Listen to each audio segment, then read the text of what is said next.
Hello dear student, welcome to my YouTube channel. तो आज हम लोग देखने जा रहे हैं क्लास 10th का हिंदी का वायरल प्रश्न पत्र देखने वाले हैं। तो वीडियो को लास्ट तक जरूर देखिएगा, सारे प्रश्न बहुत ही इंपॉर्टेंट है। चलिए सबसे पहला नंबर प्रश्न की ओर बढ़ते हैं। पहला नंबर प्रश्न में खड़ा है शेखर एक जीवनी उपन्यास किसकी रचना है? किसकी रचना है? तो याद रखेंगे सचिनानंद हिरानंद वत्स्य अज्ञ का। ऑप्शन नंबर बी जो है इसका बिल्कुल सही उत्तर हो जाएगा। चलिए उसके बाद बढ़ते हम लोग दूसरा नंबर प्रश्न की ओर। दूसरा नंबर प्रश्न में कहा है एक वृक्ष की हत्या शीर्षक कविता में कुंवर नारायण के किस संकलन से ली गई है?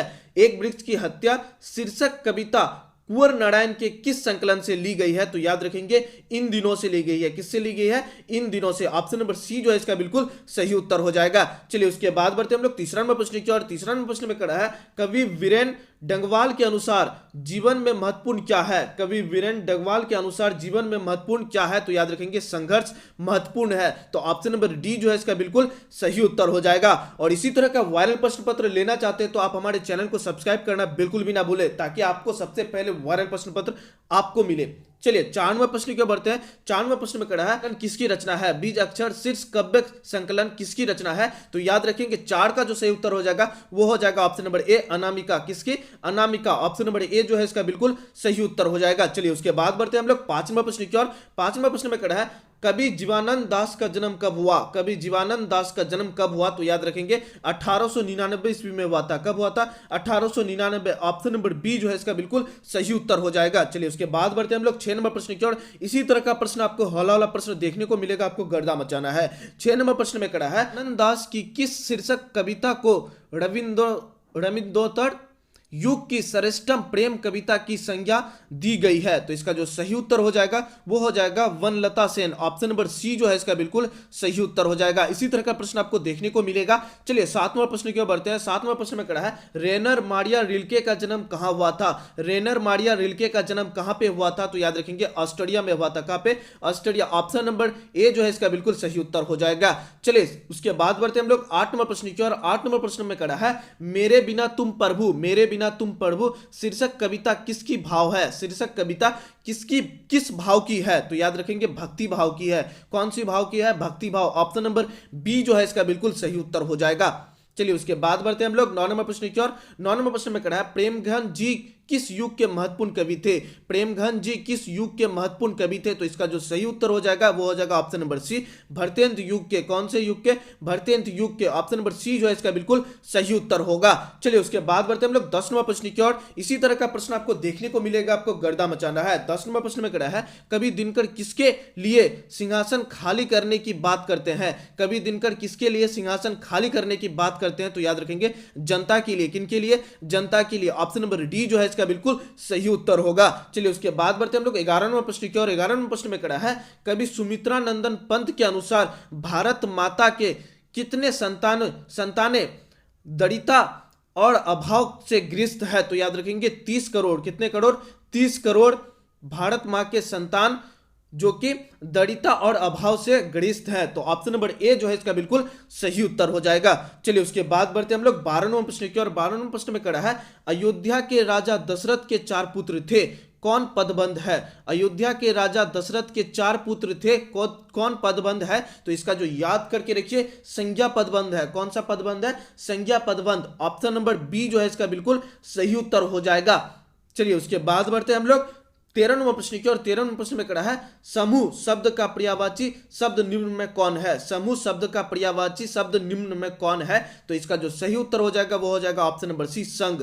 संघ में ही सब, संघ में हम लोग बोलते हैं ना संघ में आ जाना, तो सब समूह में ही आ गया। तो ऑप्शन नंबर सी बिल्कुल सही उत्तर हो जाएगा। चलिए उसके बाद बढ़ते हम लोग 14 नंबर प्रश्न की ओर। 14 नंबर प्रश्न में कहा है रक्षक शब्द का विलोम है। रक्षक शब्द का विलोम कौन सा है? तो याद रखेंगे भक्षक होता है। क्या होता है? भक्षक। ऑप्शन नंबर बी जो है इसका बिल्कुल सही उत्तर हो जाएगा। चलिए उसके बाद बढ़ते हम लोग 15 नंबर प्रश्न की ओर। 15 नंबर प्रश्न में कहा है याचना करने वाला, याचना करने वाला के लिए एक शब्द है। याचना करने वाला के लिए एक शब्द है। तो 15 का जो सही उत्तर हो जाएगा वो हो जाएगा ऑप्शन नंबर सी याचक। क्या होगा? ऑप्शन नंबर सी याचक। याचना करने वाले के लिए एक शब्द क्या हो जाएगा? याचक। चलिए उसके बाद बढ़ते हम लोग 16 नंबर प्रश्न की ओर। 16 नंबर प्रश्न में कड़ा है कुत्ते की मौत मरना। कुत्ते की मौत मरना मुहावरे का अर्थ है। कुत्ते की मौत मरना मुहावरे का अर्थ क्या है? बुरी तरह से मरना। क्या? बुरी तरह से मरना। ऑप्शन नंबर डी जो है इसका बिल्कुल सही उत्तर हो जाएगा। चलिए उसके बाद बढ़ते हैं हम लोग 17 नंबर प्रश्न की ओर। 17 नंबर प्रश्न में कड़ा है दिनानुदीन कौन सा समास है? दिनानुदीन कौन सा समास है? तो 17 का जो सही उत्तर हो जाएगा वो हो जाएगा ऑप्शन नंबर ए, अविभाव समास है। कौन सा समास है? अविभाव समास है। ऑप्शन नंबर ए जो है इसका बिल्कुल सही उत्तर हो जाएगा। चलिए उसके बाद बढ़ते हैं हम लोग 18 नंबर प्रश्न की और 18 नंबर प्रश्न में कड़ा है टॉ का उच्चारण स्थान है। टॉ का उच्चारण स्थान कौन सा है? तो याद रखेंगे मूर्धा जो है वो टॉ का उच्चारण स्थान है। तो ऑप्शन नंबर बी जो है इसका बिल्कुल सही उत्तर हो जाएगा। आप लोग याद भी करते चलिए। चलिए 19 नंबर प्रश्न की ओर बढ़ते हैं। 19 नंबर प्रश्न में कड़ा है पंचम शब्द का संधि विच्छेद है। पंचम शब्द का संधि विच्छेद कौन सा है? तो याद रखेंगे पंचम शब्द का जो संधि विच्छेद है वो है पम जोड़ चम। ऑप्शन नंबर सी जो है इसका बिल्कुल सही उत्तर हो जाएगा। इसी तरह से आपको गर्दा मचाना है। चलिए उसके बाद बढ़ते हम लोग 20 नंबर प्रश्न की और 20 नंबर प्रश्न में कड़ा है निम्न में कौन शुद्ध शब्द है? निम्न में कौन शुद्ध शब्द है? तो याद रखेंगे महत्वाकांक्षा जो है वो शुद्ध शब्द है। ऑप्शन नंबर डी जो है इसका बिल्कुल सही उत्तर हो जाएगा। चलिए उसके बाद बढ़ते हम लोग 21 नंबर प्रश्न की ओर। 21 नंबर प्रश्न में कड़ा है उपकार शब्द कौन सा लिंग है? उपकार शब्द में कौन सा लिंग है? तो याद रखेंगे उपकार शब्द में जो है वो पुल्लिंग है। कौन सा लिंग है? पुल्लिंग है। ऑप्शन नंबर बी जो है इसका बिल्कुल सही उत्तर होगा। आप लोग याद भी करते चलिए। चलिए उसके बाद बढ़ते हम लोग 22 नंबर प्रश्न की और 22 नंबर प्रश्न में कड़ा है लोगों ने चोर को मारा। लोगों ने चोर को मारा किस कारक का उदाहरण है? लोगों ने चोर को मारा किस कारक का उदाहरण है? तो याद रखेंगे कर्म कारक का। कौन सा कारक का? कर्म कारक का। ऑप्शन नंबर सी जो है इसका बिल्कुल सही उत्तर हो जाएगा। चलिए उसके बाद बढ़ते हम लोग 23 नंबर प्रश्न की और 23 नंबर प्रश्न में कड़ा है लेखक शब्द का स्त्रीलिंग रूप क्या है? लेखक शब्द का स्त्रीलिंग रूप कौन सा है? तो याद रखेंगे लेखिका। ऑप्शन नंबर डी जो है इसका बिल्कुल सही उत्तर हो जाएगा। चलिए उसके बाद बढ़ते हम लोग 24 नंबर प्रश्न की ओर। बिल्कुल आप लोग वीडियो को लास्ट तक जरूर देखिए। सारे प्रश्न आपको एग्जाम में देखने को मिलेगा। यहीं से प्रश्न पूछेगा एग्जाम में। चलिए 24 नंबर प्रश्न में कह रहा है बहुत दूध किस विशेषण का उदाहरण है? बहुत दूध किस विशेषण का उदाहरण है? तो याद रखेंगे परिणाम बोधक। कौन सा? परिणाम बोधक विशेषण का उदाहरण है। तो ऑप्शन नंबर ए जो है इसका बिल्कुल सही उत्तर हो जाएगा। चलिए उसके बाद बढ़ते हम लोग 25 नंबर प्रश्न की और 25 नंबर प्रश्न में कहा है वह आया था किस काल का उदाहरण है? वह आया था किस काल का उदाहरण है? तो याद रखेंगे भूतकाल का उदाहरण है। कौन सा काल का? भूतकाल। ऑप्शन नंबर बी जो है इसका बिल्कुल सही उत्तर हो जाएगा। चलिए उसके बाद बढ़ते हम लोग 26 नंबर प्रश्न की ओर। 26 नंबर प्रश्न में कहा है युगपत्ति की दृष्टि से शब्द के कितने भेद है? युगपत्ति की दृष्टि से शब्द के कितने भेद है? तो याद रखेंगे 4 भेद है। कितने भेद है? 4 भेद है। ऑप्शन नंबर सी जो है इसका बिल्कुल सही उत्तर हो जाएगा। चलिए उसके बाद बढ़ते हम लोग 27 नंबर प्रश्न की ओर। 27 नंबर प्रश्न में कहा है वियोग शब्द में उपसर्ग है। वियोग शब्द में कौन सा उपसर्ग है? तो याद रखेंगे वी जो है वो उपसर्ग है। तो ऑप्शन नंबर डी जो है इसका बिल्कुल सही उत्तर हो जाएगा। चलिए उसके बाद बढ़ते हम लोग 28वां प्रश्न की 28 नंबर प्रश्न में कड़ा है हंसोड़ शब्द में प्रत्यय है। हंसोड़ शब्द में कौन सा प्रत्यय है? तो 28 का जो सही उत्तर हो जाएगा वो हो जाएगा ऑप्शन नंबर ए और प्रत्यय है। कौन सा प्रत्यय? और प्रत्यय। ऑप्शन नंबर ए जो है इसका बिल्कुल सही उत्तर हो जाएगा। चलिए उसके बाद बढ़ते हम लोग 29 नंबर प्रश्न की ओर। 29 नंबर प्रश्न में कड़ा है ग्राम शब्द का विशेषण है। ग्राम शब्द का विशेषण क्या होगा? तो याद रखेंगे ग्रामीण होता है। क्या होता है? ग्रामीण। ऑप्शन नंबर बी जो है इसका बिल्कुल सही उत्तर हो जाएगा। चलिए उसके बाद बढ़ते हम लोग 30 नंबर प्रश्न की ओर। 30 नंबर प्रश्न में कड़ा है चौड़ा कौन सा समास है? चौड़ा जो है वो कौन सा समास है? तो याद रखेंगे द्विगु समास है। कौन सा समास है? द्विगु समास है। ऑप्शन नंबर सी जो है इसका बिल्कुल सही उत्तर हो जाएगा। चलिए उसके बाद बढ़ते हम लोग 31 नंबर प्रश्न की ओर। 31 नंबर प्रश्न में कहा है आ ई उ। आ ई उ कौन सा स्वर है? तो याद रखेंगे दीर्घ स्वर है। कौन सा स्वर है? दीर्घ स्वर। ऑप्शन नंबर ए जो है इसका बिल्कुल सही उत्तर हो जाएगा। चलिए उसके बाद बढ़ते हम लोग 32 नंबर प्रश्न की ओर। 32 नंबर प्रश्न में कहा है फ का उच्चारण स्थान है। फ का उच्चारण स्थान क्या है? तो याद रखेंगे ओष्ठ। ओट जो है वो फो का उच्चारण स्थान है। तो ऑप्शन नंबर बी जो है इसका बिल्कुल सही उत्तर हो जाएगा। चलिए उसके बाद बढ़ते हम लोग 33 नंबर प्रश्न की ओर। 33 नंबर प्रश्न में कहा है स्वार्थ शब्द का संधि विच्छेद क्या है? स्वार्थ शब्द का संधि विच्छेद क्या है? तो याद रखेंगे स्वार्थ का क्या होता है? स्व जोड़ अर्थ। ऑप्शन नंबर बी जो है इसका बिल्कुल सही उत्तर हो जाएगा। चलिए उसके बाद बढ़ते हम लोग 34 नंबर प्रश्न की ओर। 34 नंबर प्रश्न में कहा है निम्न में शुद्ध शब्द कौन है? कौन शुद्ध शब्द है? तो याद रखेंगे स्वयं वर्ड जो है वो शुद्ध शब्द है। तो ऑप्शन नंबर डी जो है इसका बिल्कुल सही उत्तर हो जाएगा। चलिए उसके बाद बढ़ते हम लोग 35 नंबर प्रश्न की ओर। 35 नंबर प्रश्न में कहा है सिपाही विद्रोह शब्द कौन सा संज्ञा है? सिपाही विद्रोह शब्द कौन सा संज्ञा है? तो याद रखेंगे समूहवाचक संज्ञा है। कौन सा संज्ञा है? समूहवाचक। ऑप्शन नंबर डी जो है इसका बिल्कुल सही उत्तर हो जाएगा। उसके बाद चलते हम लोग 36 नंबर प्रश्न की ओर। पिंजरा शब्द है। पिंजरा शब्द कौन सा शब्द है? तो याद रखेंगे तद्भव शब्द है। कौन सा शब्द है? तद्भव शब्द। ऑप्शन नंबर बी जो है इसका बिल्कुल सही उत्तर हो जाएगा। चलिए उसके बाद बढ़ते हम लोग 37 नंबर प्रश्न की ओर। 37 नंबर प्रश्न में कहा है तन्य शब्द का स्त्रीलिंग रूप क्या है? तन्य शब्द का स्त्रीलिंग रूप क्या होता है? तो याद रखेंगे तने होता है, तने। ऑप्शन नंबर सी जो है बिल्कुल सही उत्तर होगा। चलिए उसके बाद बढ़ते हैं हम लोग 38 नंबर प्रश्न की और 38 नंबर प्रश्न में कड़ा है अकाल शब्द कौन सा लिंग है। अकाल शब्द जो है वो कौन सा लिंग है, तो याद रखिएगा अकाल शब्द जो है वो पुल्लिंग है। ऑप्शन नंबर बी जो है इसका बिल्कुल सही उत्तर हो जाएगा।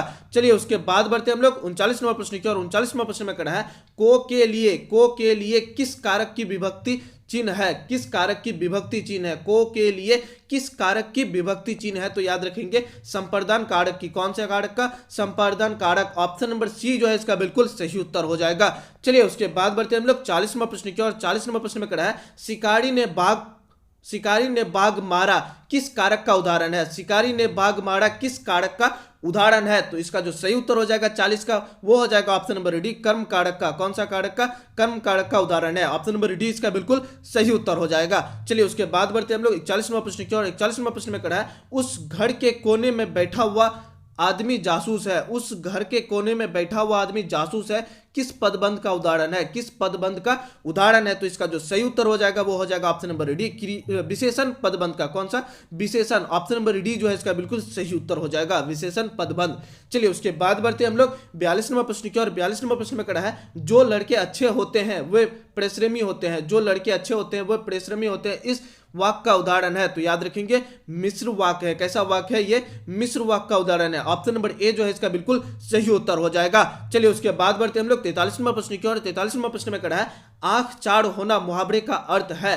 आंख चाड़ होना मुहावरे का अर्थ क्या है, तो याद रखेंगे आमने सामने होना। क्या होना? आमने सामने। ऑप्शन नंबर बी जो है इसका बिल्कुल सही उत्तर हो जाएगा। चलिए उसके बाद बढ़ते हम लोग 44 नंबर प्रश्न की और प्रश्न में कड़ा है समान उदर से जन्म लेने वाला, समान उदर से जन्म लेने वाला के लिए एक शब्द है, तो याद रखेंगे सोहदड़। ऑप्शन नंबर सी जो है इसका बिल्कुल सही उत्तर हो जाएगा। समान उधर से जन्म लेने वाला का एक शब्द क्या हो जाएगा? सोहदड़। चलिए उसके बाद बढ़ते हम लोग 45वां प्रश्न की और 45वां प्रश्न में कड़ा है वीर शब्द का विलोम है। वीर शब्द का विलोम कौन सा है, तो याद रखेंगे कायर होता है। क्या होता है? वीर शब्द का विलोम क्या होता है? कायर होता है। ऑप्शन नंबर डी जो है इसका बिल्कुल सही उत्तर हो जाएगा। चलिए उसके बाद बढ़ते हम लोग 46वां प्रश्न की और 46वां प्रश्न में कड़ा है घर वाले के रहते एक अच्छी साड़ी नसीब नहीं हुई। घर वाले के रहते एक अच्छी साड़ी नसीब नहीं हुई ऐसा किसने कहा? ऐसा किसने कहा, तो याद रखेंगे मगमा ने कहा। किसने कहा? मगमा ने कहा। ऑप्शन नंबर ए जो है इसका बिल्कुल सही उत्तर हो जाएगा। चलिए उसके बाद बढ़ते हम लोग 47वां प्रश्न की और 47वां प्रश्न में कड़ा है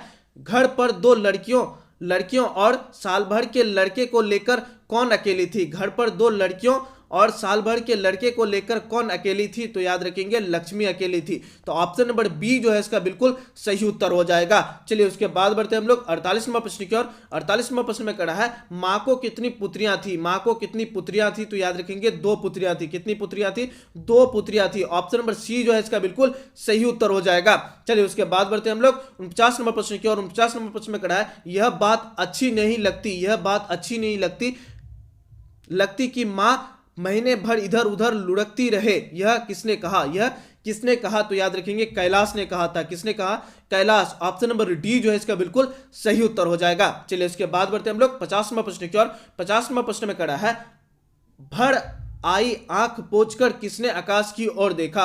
भर आई आंख पोंछकर किसने आकाश की ओर देखा, तो याद रखेंगे किसने देखा? सीता ने। ऑप्शन नंबर ए जो है इसका बिल्कुल सही उत्तर हो जाएगा। तो ये 50 क्वेश्चन आपको हम करवा दिए। ये वायरल प्रश्न पत्र से लिया गया प्रश्न है, तो बिल्कुल अपने दोस्तों तक शेयर करना ना भूलिएगा। और चैनल को सब्सक्राइब अभी तक नहीं किए तो चैनल को सब्सक्राइब करके बेल आइकन के बटन को दबा दीजिए ताकि वायरल प्रश्न पत्र सबसे पहले आप तक पहुंचे। फिर मिलते हैं नेक्स्ट सब्जेक्ट का वायरल प्रश्न पत्र लेकर के, तब तक के लिए इतना ही। जय हिंद।